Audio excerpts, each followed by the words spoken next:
Hey guys, welcome back to Star Wars Timeline. I am super excited to resume our activities. We have been on hold, but Meg and I are finally back to continue our new Jedi Order discussion with the ultimate YouTube Jedi archivist. If you guys haven't checked out Meg's page, please do. I'll include it in the links. Meg, how are you? What's going on? Yeah, so I'm doing good. I live in Southwest Florida. So at end of September, we had a really big hurricane, and like Yeah. everyone that lives down here, I was affected, everyone was affected. So my normal space with the beautiful bookshelf of books is somewhat disassembled right now. So I figured if I could be anywhere in the galaxy, why not in the Jedi Temple archives, just floating in the air? Yeah, I was quite surprised. You're like, Ben, something is going to be different with our setup this time. Click, like I'm seeing the whole screen. Like, hold on a second. I'm kind of jealous a little bit. I love my books and everything, but green screen, come on, man. Especially if you could like substitute it, put any Star Wars images you want. This is kind of cool. This is like the next level for me. But yeah, myself, I've been traveling. I went to Israel for 2 weeks. It was my younger bro's a wedding occasion, so it was like I had tons of fun. I did binge the last 3 episodes of Vandor with my uncle. Like his English is Oh. perfect, so we both saw it in English. Like I gotta get my Star Wars fix. So I saw a little bit of that. I'm super excited for the season finale. Have you been like watching Andor? What are your like general thoughts on it? I know I am really excited to watch it. There are a Mhm. number of shows that like started airing and I felt like I'm just going to wait till it gets to the end. So Tales of the Jedi, I want to watch that. Haven't even watched it yet. A lot of non-Star Wars stuff. And then Andor, it's sort of at this point I'm waiting for episode 12 and then I just want to sit down and binge the whole thing. Yeah, I think it's gonna definitely work to your advantage. I thought it was really effective, whether it was like scheduling or whatever. Seeing the first episodes coupled together and seeing them one next to each other really worked to the show's benefits because it's like it's filmed in these sort of arcs. But I can't wait to hear your thoughts on this. I'm definitely gonna just bring you here back on the podcast. Like, Mag, please, let's sit down. Let's break this show down because I could honestly say for the first time we have a Star Wars live action show that is tailored to my taste. Mm. Obviously, we're right. We all like different things on it. But guys, we're sort of kick launching it. Where Meg and I haven't chatted for a while, right? We're warming things up here. But our topic of discussion here is continuing our new Jedi Order epic book breakdown. And for those of you who are not very familiar with this, here's a quick breakdown and as well where we left off in our previous podcast. So, the New Jedi Order was an epic 19-book series which launched from 1999 all the way to 2003. And those included adult novels, ebooks, and short stories. So, as you guys know, as of 2014, those are no longer considered canon. They're part of Star Wars Expanded Universe or Legends, considered almost like an alternative reality or just separate storytelling.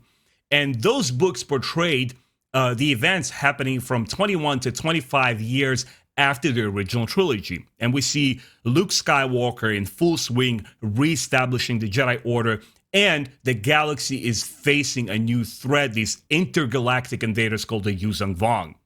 So, Meg, quick refresher where we left off with our previous discussion. I'm going to get us jumped on the first book that we're going to discuss today, and I'm going to start, asking some questions of you. So we left off with Star by Star by Troy Denning, which was released in October of 2001.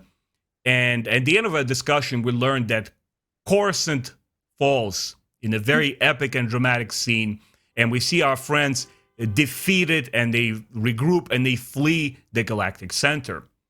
The Solo family is dealing with their youngest son's Anakin's loss, right? He's gone.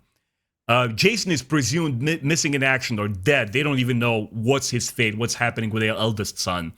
And Jaina is on this hellbent revenge. She's so angry with Jedi Order's inability to deal with this conflict early on in the battle, as well as the New Alliance government. And she launches an all-out assault, and she humiliates the Yuzong Vong warriors.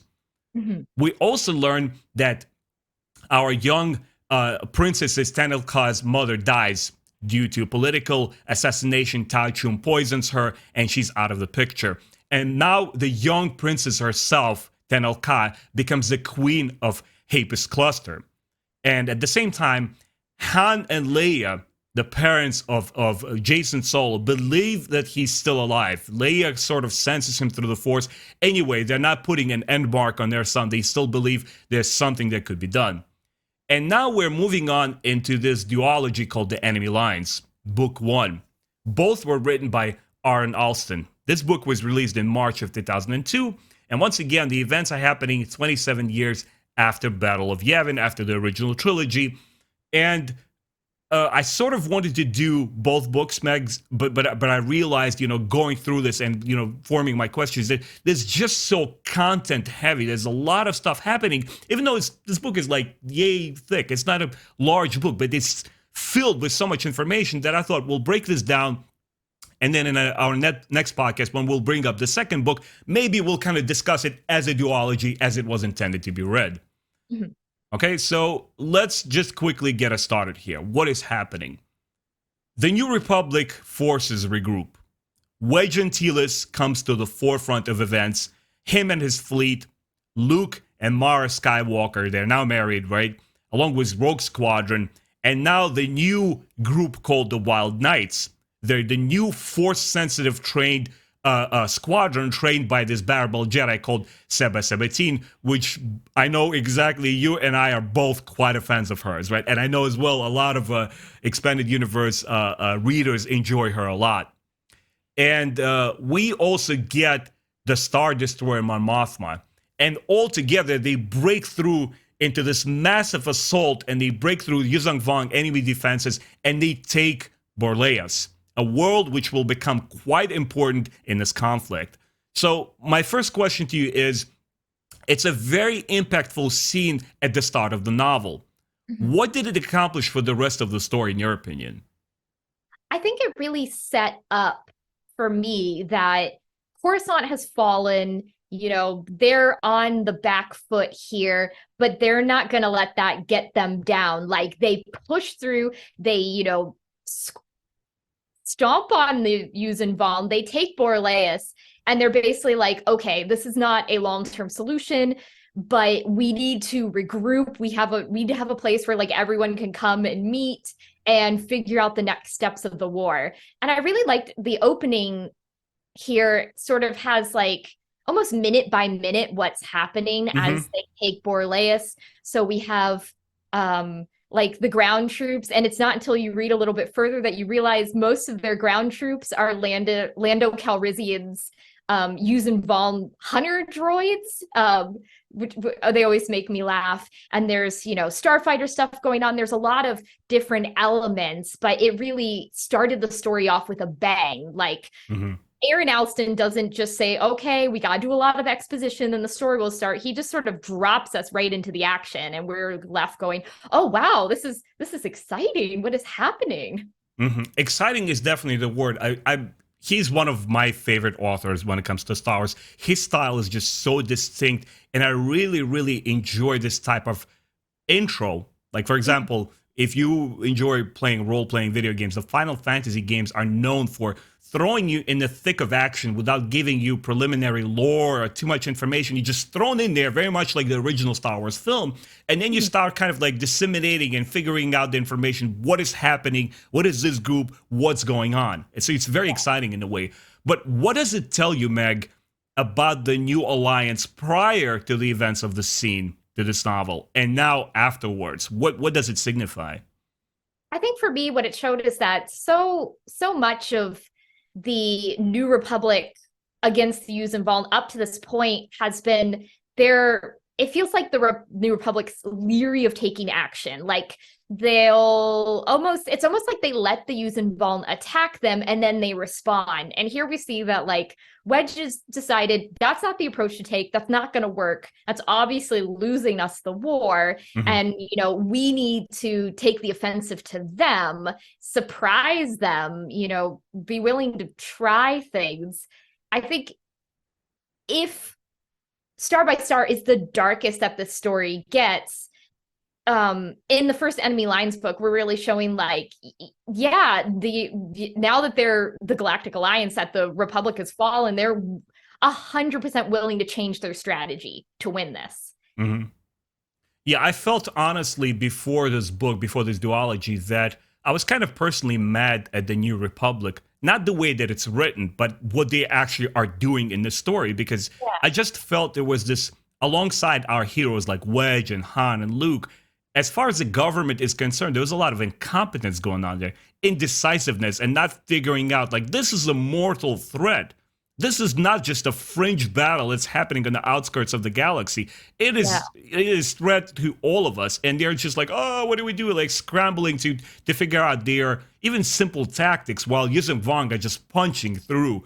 And finally, in this novel, we begin to see, especially with this intro, that the military, at least, is very united in one front. And they're willing to cooperate with the government despite their differences. And what I truly enjoy about this book, as we will explore and discuss in this podcast, is that all is not well. It's still not a very well-oiled machine. There's still a lot of friction going on there, and it makes the storytelling so much more believable, right? Even though this is a fantastical world, I was quite convinced in its storytelling. I really enjoyed it a lot. So moving on. You brought up Lando Calrissian, who will also pop up in this novel, in this discussion. So Lando's YVH battle droids, which were specifically commercially designed to combat these Yuuzhan Vong invaders, they land planetside. The planet is now under control, and an Alderaanian biotics facility, it is secured. Perhaps it will become important later on. We'll just leave it as is right there. We're back to our traitor senator from Quad, Vicky Shesh, which you and I love to hate. Yeah. She's just a well-written character, and we love to hate on her guts. But she fails to capture Luke Skywalker's and Mara Jade's infant son, Ben Skywalker. And for that, she's scheduled for execution. Done. Goodbye. You failed. Like, we don't want you anymore. Yuuzhan Vong will pay you no loyalties. But she convinces, she appeals to War Master Tsavang Law, and she says, look, something is happening here behind the scenes. I'm here to help you. I'm still capable. That implant hand of yours, right, because his hand was severed and now he has this new implant. She says that the shapeshifter priests are plotting behind your back, and I'm the one who's going to unveil the curtain and tell you what's going on. I'm still valuable to you. Please spare me.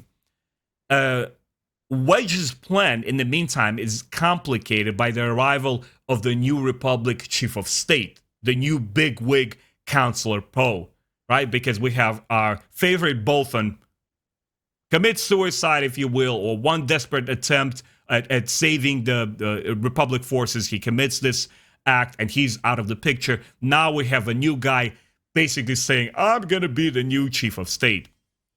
And Poe, this new individual, plans to negotiate with the Yuuzhan Vong. In the meantime, Wedge says, well, okay, you're doing your things your way. I'm going to do it my way, the military way, the way I know how to do it best. And he strikes a deal with him. He says, look, do what you do, but at the same time, I'm just going to form my own task force, my own attack group, and I'm going to take matters into my own hands. So he gets Lusankia Star Destroyer, which we know from Star Wars X-Wing books, in a previously owned, obviously, by the Imperial Remnant. He gets the New Republic Borleas forces. He says, I want those guys. Add them up. They'll serve me well. As well as he's asking for the right to get volunteers. He says, whoever wants to join my independent forces, which will act separately from the orders from the New Alliance, they get to join me. And you have no say in that. To which they agree. Promptly after this new chief of state, this new bigwig, he flees the planet. Wedge Antilles, Luke Skywalker, Mara, Lando Calrissian, Busteteric Insiders, the new military group specifically designed to oversee the planets which are taken over by Yuuzhan Vong or are yet spared, that this new underground military force will oversee all the tactical aspects of their the military. And they basically start plotting these resistance cells independent from New Republic in these conquered worlds, or the worlds, as I mentioned before, which are spared. So they start acting on their own. Meg, this duology is heavily focused on battle planning and on espionage. Mhm. How do you like this shift in narrative from what we got before in the new Jedi Order books? I really enjoyed it because number one, I agree with you. I really like Aaron Alston's writing style, and he is really good at like the military espionage stuff. So when he does it well. So I enjoyed seeing it. But also I felt like the strategy here was so refreshing because it works. Like especially the New Republic's response to everything that had been, it felt so ineffectual up to this point. And Alston basically says, okay, let's treat it like the rebellion. You will have these like individual cells, and it just seems like it's going to be more effective. So it's more interesting to read. And I sort of love that stuff where, they're purposefully leaking information to the Yuuzhan involved. They want the Yuuzhan involved to think one thing while they're doing something completely different. And at the same time, Wedge knows that Borleus, they can't hold it indefinitely. And so he just wants to make like as big of a stand as he can, get everyone out safely, like gather as much information as they can so that when they disperse to other areas, like, they can start up even stronger than they were here. I really like this aspect of it. Yeah, it feels like almost a comparison I would make between the Battlestar Galactica TV show, the newer one. Like, have you seen it? Mm-hmm. In the beginning, where humans are basically scraping, for survival, and then they're dodging, the Cylons left and right. It sort of turns from this escape kind of like stuff to water attrition to humans now really using their brains and employing all kind of like diverging tactics and saying like, leak information here. Or let the Cylons know we're preparing an operation over there, kind of like misleading them. And once again, just adding a gravitas to it, like you really begin to see war theater opening up in front of you in this book and seeing like, oh, so this is what the Republic has to deal with. They got to tackle stuff here. And all of it is in the scope of showing us there's just one planet, Borleus. And I was like, oh man, this is really, really effective storytelling. But as I mentioned before, all is not well in the new alliance. We see quite separate leadership styles, if you will, between the state and the military, and the objectives diverge quite often in this novel and beyond. So what does this splintering in the New Republic offer to the readers? I think for the readers, it gives you almost like a villain beyond the Yuuzhan involved. So I feel like Borsfeya, obviously, he's not a villain, but he's definitely an antagonist when we saw him in the previous books. Because, he's supposed to be working with our heroes, but he's a lot of times working against them. And here with, the Quo showing up and saying, I'm going to be the president now. And he's just such an obvious scumbag that it gives you another person to root against, that you're like, yeah, I want to see Wedge and Luke and all of them prove that trash bag wrong. Yeah. You're absolutely right. You just need somebody to root against. But once again, I'm coming back to the idea that it just makes this whole world believable. Instead of giving you this very clean, pristine storytelling, like the good guys are losing, the invaders came, and now our good guys are regrouping, and everybody's going to be, marching under the same flag and just kicking ass again and taking down names. It's not happening. It's showing you characters, and it's showing you people. Sometimes, somebody acts out of ego or selfish kind of like ideas, but sometimes people are really true believers, and they feel like, the conviction of their decision making and saying, no, it's supposed to be this way. Even between Wedge Antilles and Jaina Solo, as we will see in this novel. And I really, really appreciate it because it's that friction between the cast.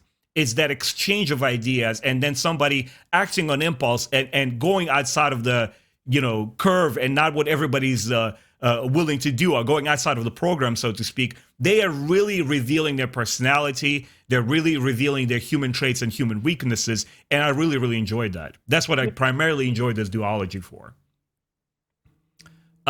Moving on in the story.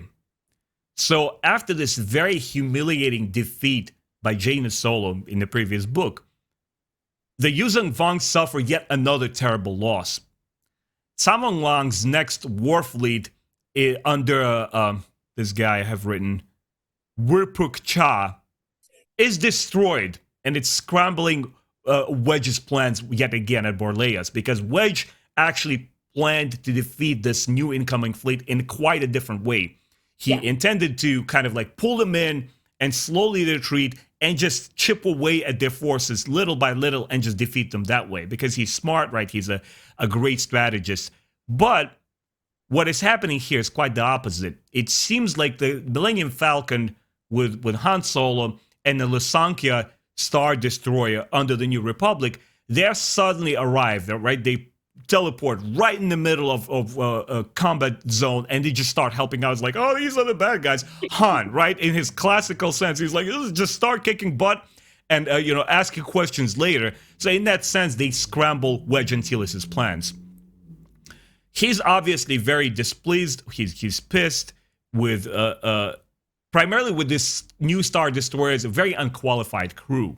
Mm-hmm. And he enlists Han Solo and Leia into his military insiders group. What he wants done, first and foremost, is to take the Jedi survivors from the Merkur mission, as we learned in the previous novels, right, where the Solo kids and other Jedi were basically attacking the Yuzong Vong and trying to destroy these Voxing hounds who basically kill off all the Force-sensitive, all the Jedi. And Wedge is basically he's asking Han Solo to take them as far away from danger as possible to the Maw installation. For those of you guys, once again, who read Star Wars Expanded Universe, the Maw installation is quite an important site.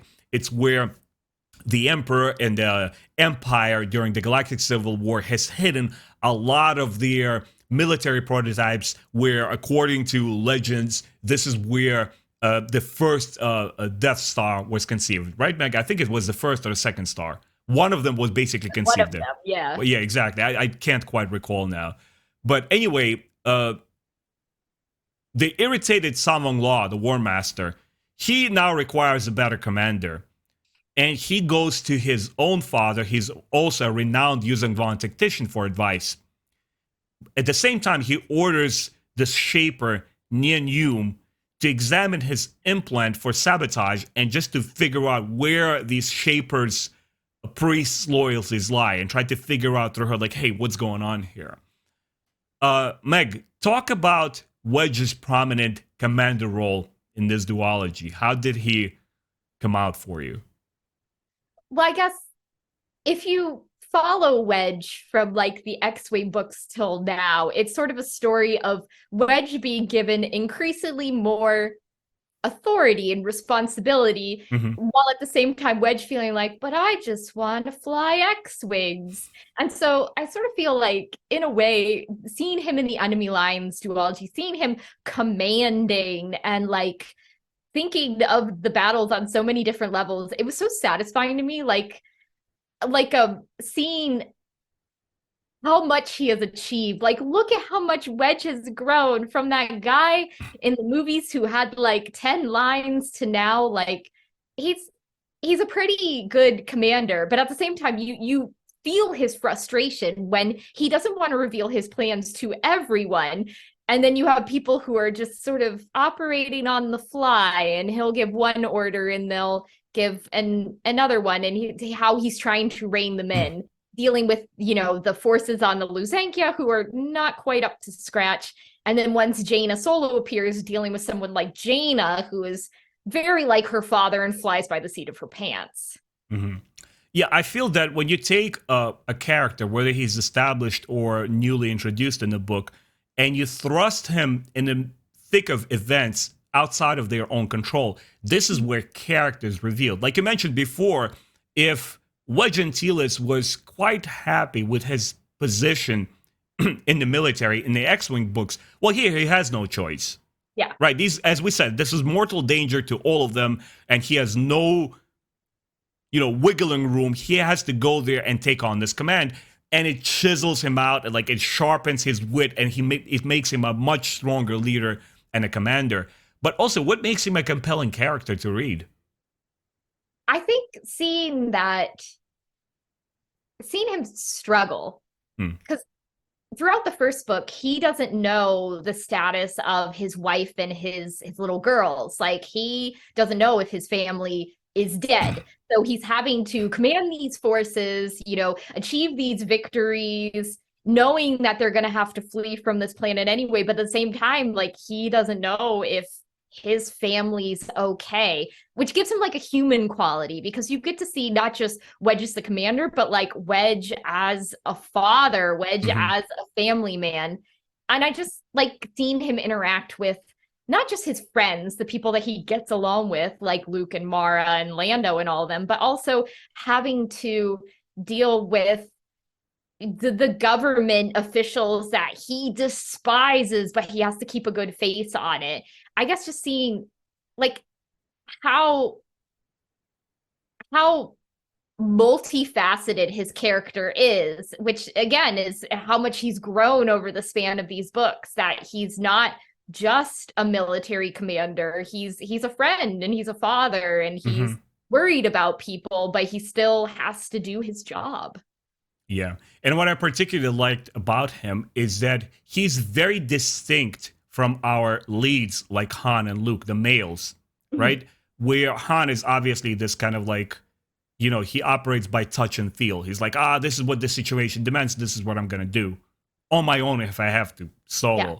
Luke is more sort of kind of revering the Force, and he kind of has to sense things and meditate and kind of like see the larger picture, where you distinctly feel Wedge's, or at least the way that most of the authors write him, that this very sharp military mind, very orderly. In a way, he reminds me of myself. Like all of my stuff that I even position in my room, or like the way that I set up my desktop, for work, or the way that I do my graphic design, arrange all the files, I'm a very orderly person.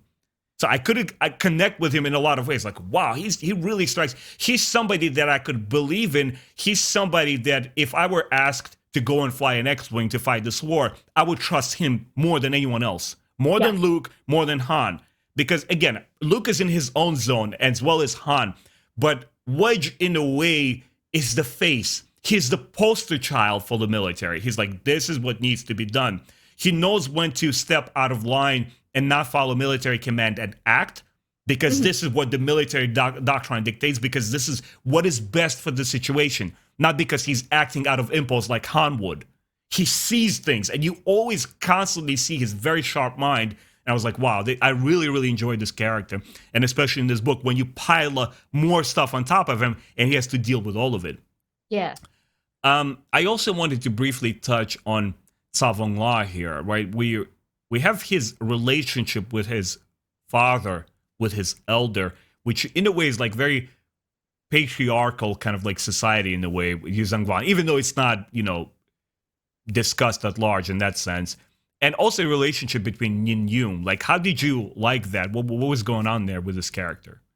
Yeah, I like the introduction of Savon La's father, and I believe his name is Shulkang La. These names are so hard. Very hard, yeah. Pardon us, guys. What I found very interesting was that his father had been the previous war master, and his father had voted for them not to invade the galaxy far, far away. And that was a loss of status for him. He lost that job, and his son became the war master instead. So there's this tension between them where technically Savon La is now his father's like superior, but at the same time, his father has so much knowledge and so much experience that he has to give him orders, but also trust that maybe he knows more than he does. Like, there's a really interesting dynamic between them at play. Yeah. I really wish we could have seen even more of his father, because he was such an interesting character to me, like so smart. And Same here. yeah, and also sometimes able to pick up on things that the other Yuzon Vong don't, because he doesn't always seem as enmeshed in their like really rigid belief system. And then with Nenyim, I always love seeing Nenyim. Nenyim at this point is like herself. Like, she's in a class all by herself. She's completely outside of everyone else, which I think is why it works, bringing her in as like this independent operator who can confirm or deny what Vicky Sesh says, because it's what we found in the Edge of Victory books, that she's Yuzun Vong. She has this like very distinct way of thinking that sometimes is off-putting, but at the same time she's really likable and you're rooting for her. So I liked seeing her come in, just if it was a chance to see her as like this independent operator again. With Savong Long's father, I really enjoyed the fact that, you know how sometimes you basically embellish the story, you fill in all the gaps, and you kind of fantasize and complete the mental picture of what this culture is like, of whatever is not mentioned. If it's not brought up in the book or anywhere else, you sort of substitute yourself. It's like, that's probably what they were like. And with him, with Savong Long's father, first of all, Savong Long is a very imposing and impressive figure. He's not to be trifled with. Like, you believe in his hype. He's like, yeah, I better stay away from this dude. Like, he's serious. His father is tenfold of that. To me, he represents a generation older than his sons, an older cast of these warriors with completely different kind of outlook on their lifestyle, but also who is not brainwashed by their culture. Yeah. He's like, all right, I see the facade. I see the game that we're playing here. This is what our gods demand. This is what our leaders want. But also as a commander, you do this, this, and this. And sometimes you just have to see through the fog. So in that sense, he was very, very impressive. And like yourself, I wanted to see more of him. But also in a way, I filled that gap. And I started getting a sense of this very patriarchal society, which in itself is also quite interesting. It's almost like a rite of passage, where the father failed, the son has succeeded, and it's like, and goes back in lines, and you start wondering what this culture was like. I'm currently watching a lot of Warhammer 40k lore videos on YouTube as I work, which Meg is phenomenal. It's freaking amazing. If I ever abandon Star Wars for any other franchise, it's sure as hell gonna be Warhammer 40k. And when you start discussing, the Emperor of Mankind, or like how these Ultramarines or these Astarte warriors have started, and all these Mechanicus, these different factions, or even when we come to the Dune movie, and you see the Paul's mother, she's part of this witch clan or something like this, and once again we return exactly, and then we return to Neum. You start kind of like identifying these different elements of the Yuzong Vong culture. It's like, wow, it's so rich, it's so interesting. This was my main appeal to it. It's like, it's not the battle scenes, it's what's going on there. Who are these people? Like, I really want to learn more about them.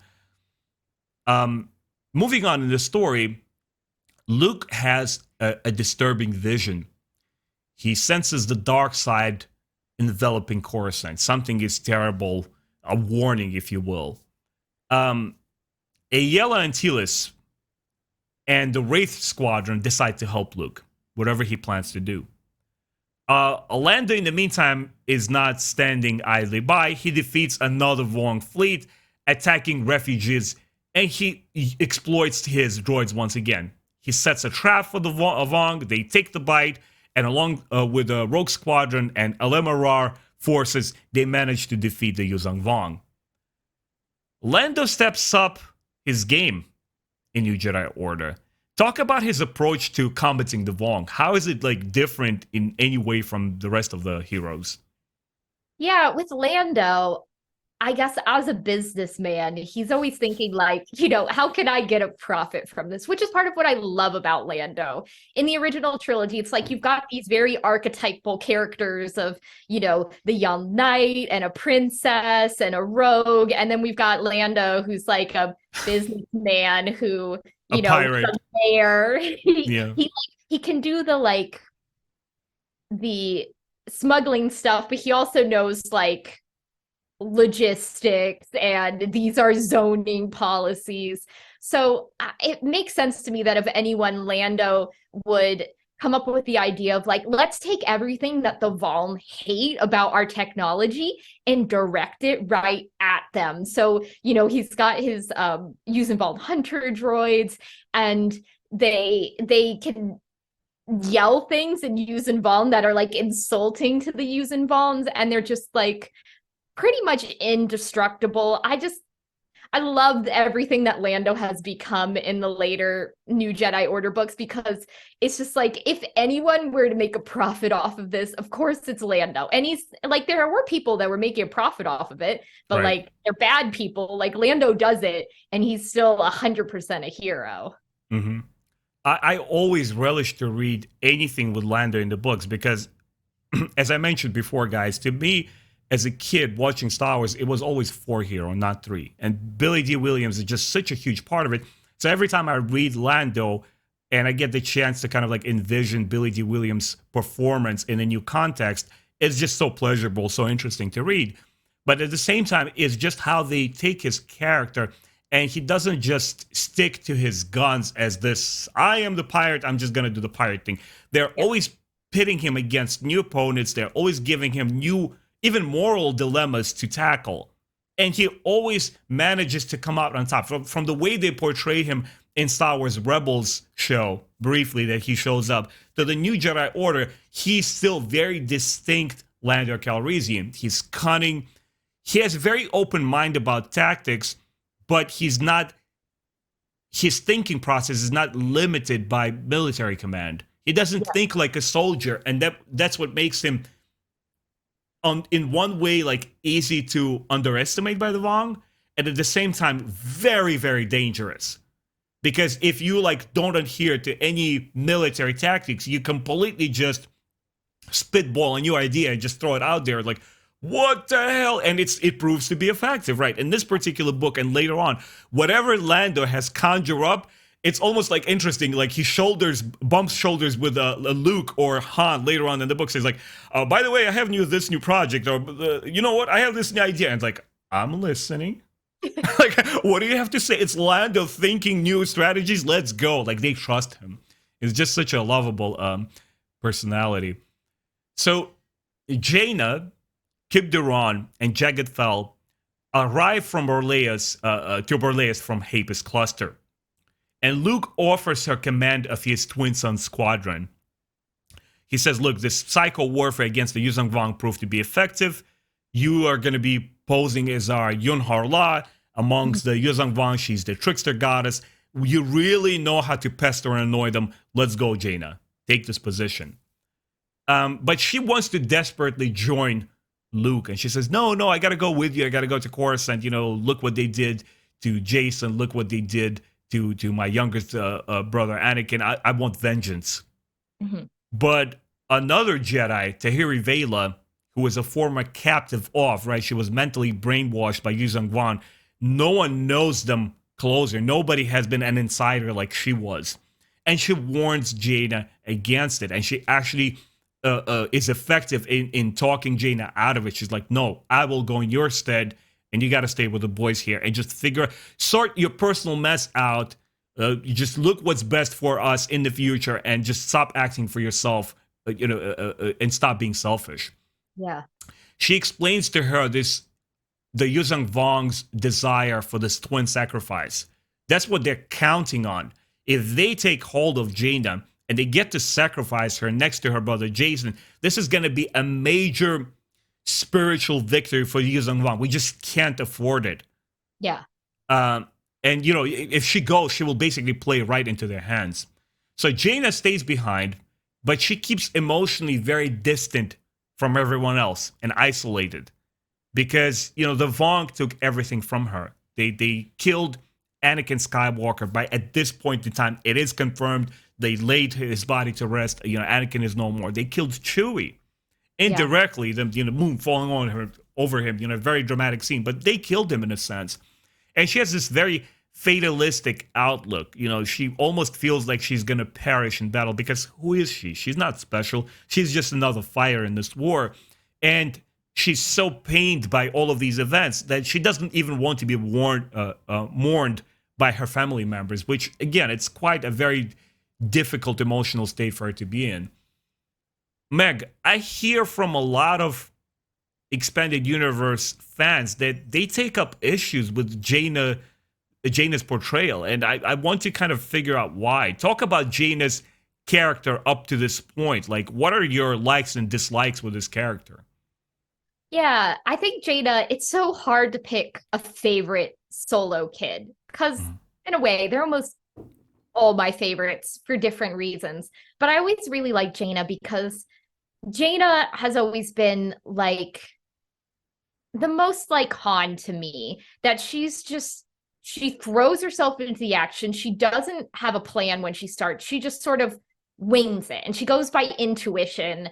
And a lot of times it works out well for her, sometimes it doesn't. And so with Jaina losing her brothers, both of her brothers in that way, it she's always had this struggle with anger. I felt that, especially in Yeah. the new Jedi Order books, it always felt like Jaina a lot of times is just like there's this level of rage just bubbling below the surface, and she's usually able to keep it under wraps, but sometimes it just explodes out. And that's what we saw in Star by Star and Dark Journey, that like the loss of her brothers made her so obsessed with vengeance. And so for me, it made sense that the next step, once she sort of dealt with that, at least she's not 100% like gone off the vengeance track, but she's toned it down, that then she becomes very fatalistic, that it's almost Hmm. like, well, if Anakin can die and Jason can be gone, like they were better than me, what am I even here for? And that she would try to withdraw from everyone around her because it's sort of she saw how much pain Anakin's loss caused her mother, that she's Hmm. almost like, I don't want to do that to anyone else. And Yeah.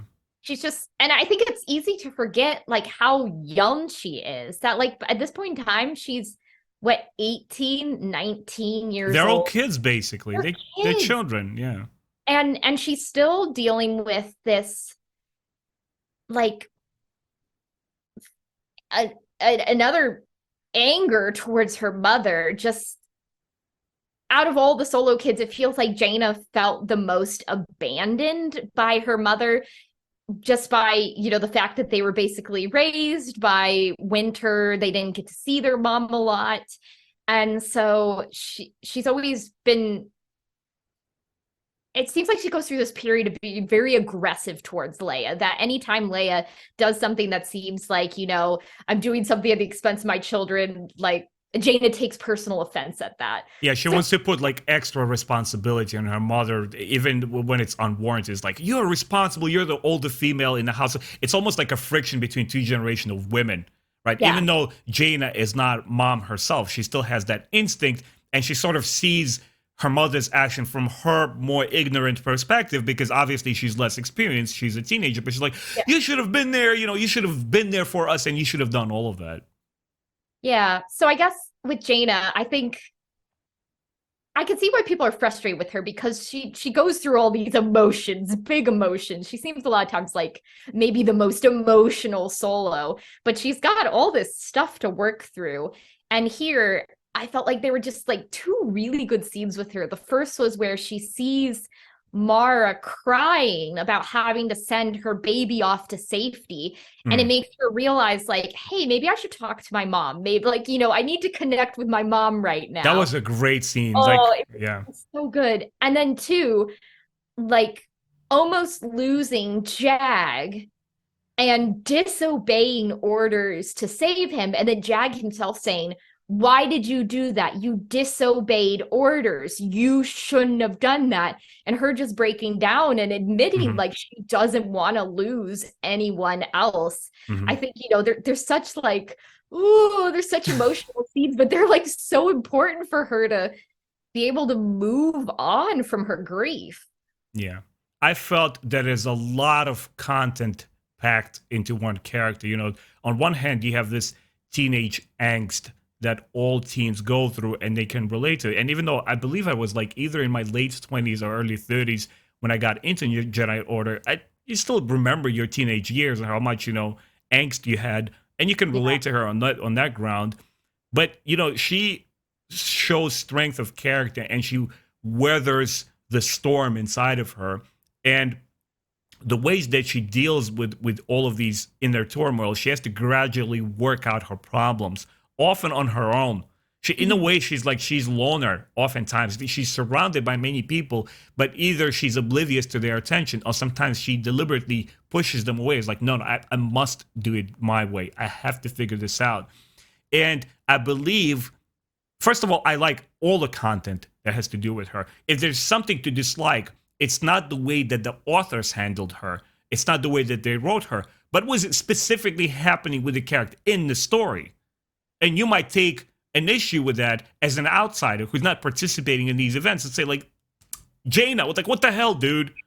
They get back on track. You might get frustrated with it. I totally get that. But I believe that all of these events leading up into the legacy era, it makes her a much stronger Jedi. She builds up so much fortitude, and the aftermath of legacy era is exactly because she survived the Yuzong Long War. She just becomes this incredibly powerful woman and a Jedi warrior. So, moving on, the Vong take Wedge's bait. They attack his new fake Star Lancer weapon while Millennium Falcon carries away the Jedi survivors. But in the middle of combat, the Vong kind of like shift their tactics and they go after Jaina. Mm-hmm. And in the combat, as you mentioned earlier, Jagged Fel is cut off. He's trapped. They don't know what's going to happen to him next. And Jaina and Kip Duran, they disobey Wedge's orders because, as you mentioned before, Jaina said, look, I'm just tired of losing everyone else. I'm doing this. And she manages to save her friend. Was this a foreshadowing of what's to come for Jaina and Jagged Fel? Oh, that's very interesting. Well, because they have a very tumultuous relationship. I feel like from their very first meeting, they don't usually go along on like an even keel. There's a lot of like, which is funny to me because Jag is like not a monotone person, but it seems to be like he tries to be like He's cool on the outside. I'm cool. Mm-hmm. I'm not going to respond to anything. And then there's Jaina, like a little ball of emotion who's like pulling him along on all these waves. So I think so too. I think it's showing how Jag is always trying to do the right thing, the logical thing. And Jaina, a lot of times she just doesn't. And that will be a lot of the conflict between them is just sort of like, Jaina bouncing off the walls while Jag's like, but the rule say, and so I think it's sort of like Jaina makes him a little more human. And then Jag sort of like brings her down a level at times. So she's not quite so chaotic. Mm-hmm. From this scene forward, I felt like I'm kind of trying to recollect my feelings on the thoughts on the book. And I don't know why, I had this premonition. I felt that there will be forever locked. Their destinies will be locked. Maybe not necessarily in a romantic relationship, just knowing how much of a loose cannon Jaina is. And, today it could be this guy, tomorrow it could be someone else because she needs emotionally something different. She goes through a range of emotions because of that reason, not because she has like stupid flings with people, just because what her heart needs. Yeah. But because this happened, I felt that was a true act of selflessness and love. This Yeah. was no longer, I want vengeance. This is no longer, ooh, look how cute he is. I want that booty. I'm going to go and save him. This was pure act of love. And not just a romantic kind of love, like, ooh, I want this man. I'm going to go and save him. A Right. love for your compatriot, a love for your friend, a love just for your comrade, somebody that you saw suffer and bleed next to you fighting this atrocious war. And I just felt like, wow, what a way to connect two characters. Maybe nothing else will come out of it, but man, if they take it further and something else will remember in the sense that Luke and Leia's relation, and I'm sorry, Luke and Mara Jade's relationship, it was kind of germinating for quite a bit, right? Lando Calrissian was in between there, was a little bit of love triangle going on, and then eventually something solid emerged out of it. Slowly, it built up to it. So in a way, same to parallel that, I felt like something between Jagged Fel and Jaina Solo is going to happen there. But what do you feel motivated her to get out of her emotional labyrinth and just start acting? I said it's love. Maybe you saw something different there. Yeah, I think though too. I think it was just realizing like her fatalistic approach is going to lose her people she cares about. And it's sort of, if Jane is going through the stages of grief, it's sort of realizing that she needs the people around her. And like, you know, maybe the romantic thing with Jag isn't going to last, but like he's her friend and she wants to save her friend. Mm-hmm. And it was like, instead of being so focused on herself, she starts to think about the people around her and like, you know, how that affects her. I loved it so much. I just remember reading it and like she disobeys orders and she's like, I'm going to save Jag, and Kype's like, all right, I guess I'm in too. And then even how, you know, Jag takes her aside and it's like, how could you have done this? And she's just like, I don't want to lose anyone else. And I was just like, yeah, I really liked it. Yeah, definitely. These were no longer actions of the spoiled child, Jaina. These were actions of somebody who had the misfortune of aging through this warfare. Yeah. This was actions of a true Jedi, of a true warrior, and saying, no, I'm not taking this anymore. I'm going for this and I'm going to succeed. This wasn't like I'm just throwing myself against the wall and be as it may. If I die in the process, so be it. No longer fatalist. She's like a sharp mind. If I dare to say, guys, to foreshadow just a little bit, the sword of the Jedi, right? This was one of the scenes that culminates in that. She's like, no, I'm going straight forward. To start wrapping things up here, back on board Leia's planet, Jaina has that very emotional scene and she reunites and reconnects with Leia. And there is, you know, forgiveness there and reconnecting mother and daughter, as you mentioned earlier. Lando delivers Luke, Mara, and Tahir Vela to Coruscant via this drop pods. And they basically infiltrate Coruscant. His ship, Record Time, is destroyed in the process. And he manages to escape on his back to Borleas on B-Wing. Just showing us once again what a baller, what a great pilot, and what just a swindler he is. Like, nah, you're not taking me down this time. B-Wing, he flies right back to the boys. So like, yay, Lando, you know, that's awesome. The New Republic ground forces are seemingly surrounded by the Yuzong Vong, right? That there's a climatic scene in the book where we feel like, oh shoot, what's gonna happen here? But at the last moment, the Lusankia Star Destroyer arrives in full force and completely obliterates the Yuzong Vong. It just unleashes this godforsaken orbital bombardment. It just blows everybody away, decimates the Yuzong Vong, and we end up on a very positive high note for the New Republic. Meg, the second novel splits our heroes, as we will see in our future discussion, and it separates our heroes. They all go into their personal journeys. But the first novel focused on this group effort. Like, do you feel this type of storytelling fits the duology format well? I think so, because I guess it's sort of in the first book, we're reintroduced to everyone. We see like how they're working together. And then in the second book, they're all splintered off. They're doing important things, but they're no longer together. And I think the ending of this one was such a banger. We have a great quote from Wedge where he's just like, they've never seen the Empire up to this point. I'm going to give them the Empire. And it Hmm. was just like the use of Vong almost like, we didn't know a Star Destroyer could do that. And it's such a Hmm. moment of triumph for everyone. You're like, yes, Wedge. You remember in the Battlestar Galactica, which me and my younger brother were binging it together. When that moment came, we were literally like monkeys jumping like in my room. The Odama maneuver, where Yes. they get to land on the planet, right? And the Skylines come, and his son is basically taking charge. He's like, I'm a little ass kicker myself now. You can do it my own way. And the father, the elder, comes in, is like, son, take a seat for a second here. Let me show you how it's done. Boom, Odama maneuver. He basically just transports in the atmosphere and just blows away all the silence. I was like, holy crap, what is this? It's just so effective and just very thrilling dramatically to watch. Like, regardless whether it's like, scientifically sound or not, it's just pretty badass and pretty cool. And that's how this book ends as well. What aspects of this novel stood out to you the most?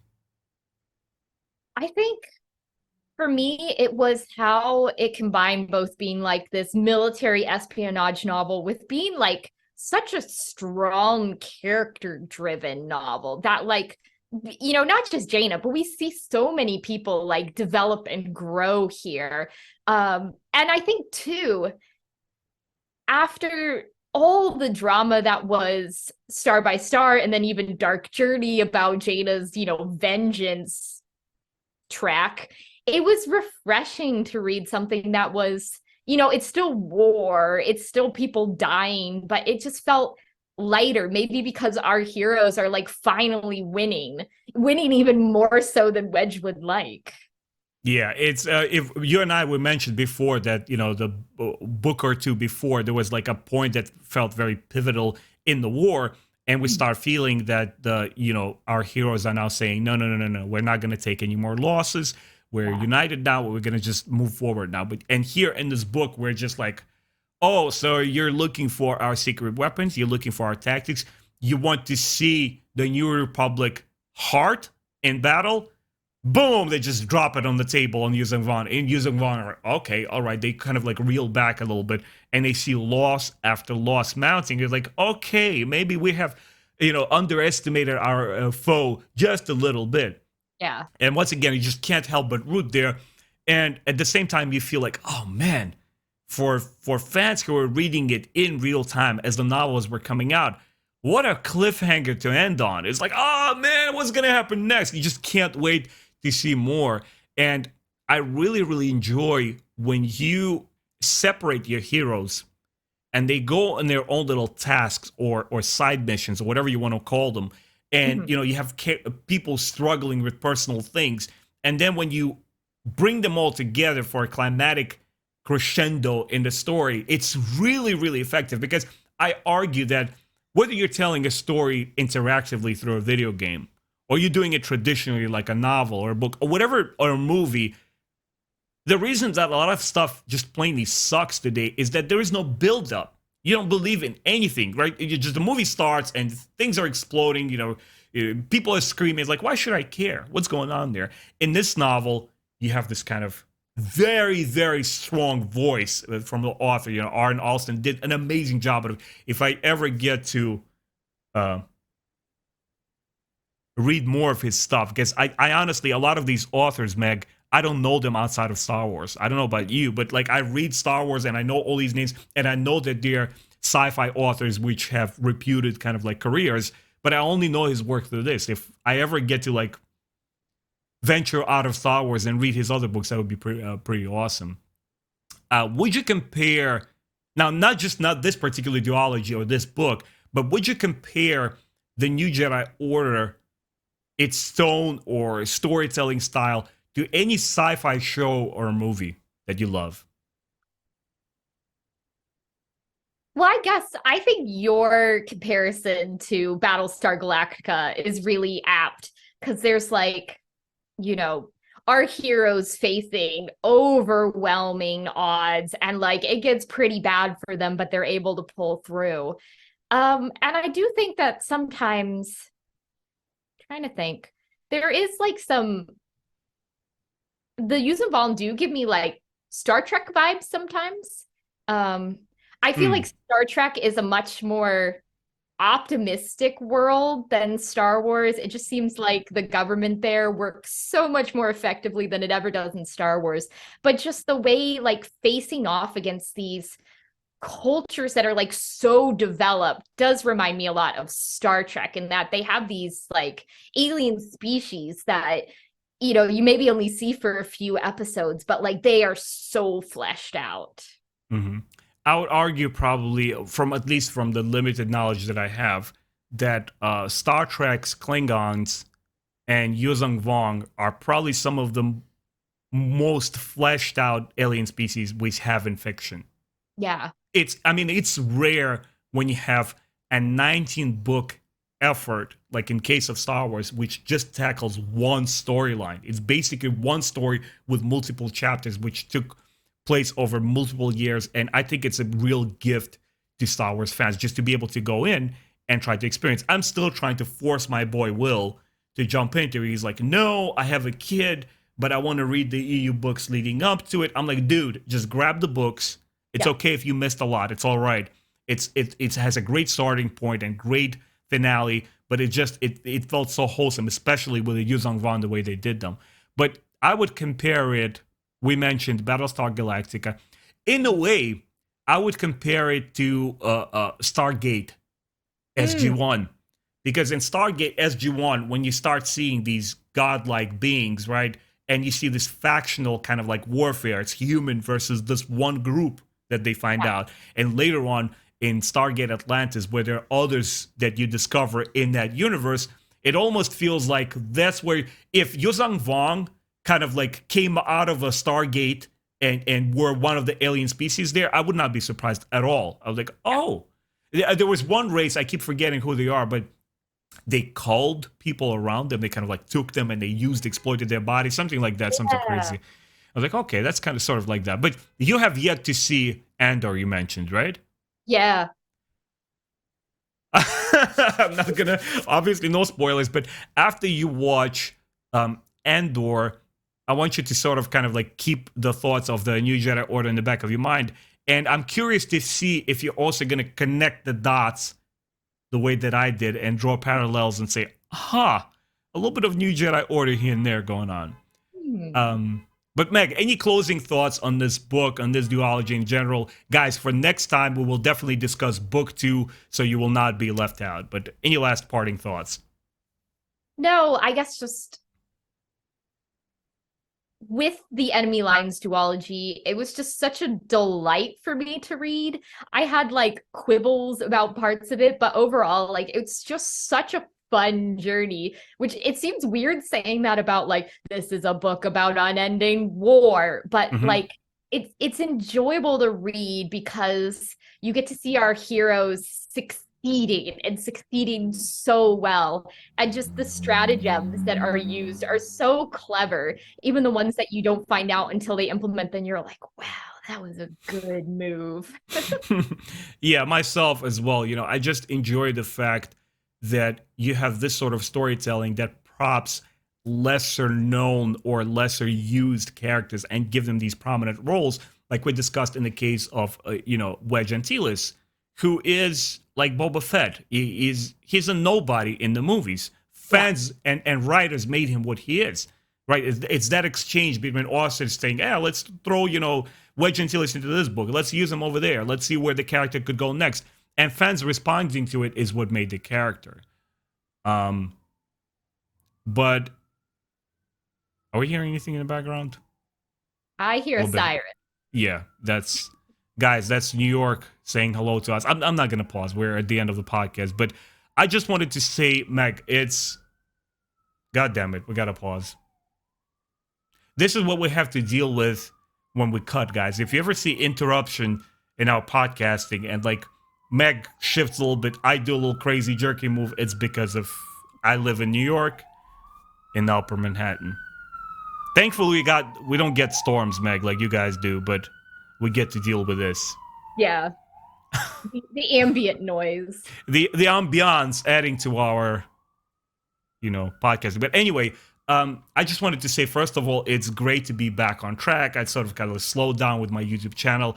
It's always wonderful to hear your thoughts, Meg. Guys, there is a reason why she has that backdrop. I don't know anybody else on YouTube who does Star Wars book reviews better than you. Definitely go check out her YouTube channel. I'll drop all the relevant links to you guys. And in the next podcast, we will continue doing the New Jedi Order. If the situation, warrants it, I'll put 2 shorter books together to kind of like chug through it and get the show on. And don't spend too much time on New Jedi Order, because I'm pretty sure we'll have other stuff to talk about. Yes. Meg, it was a pleasure once again to see you. Guys, thanks for checking us out. We will see you next podcast. Take care, everyone.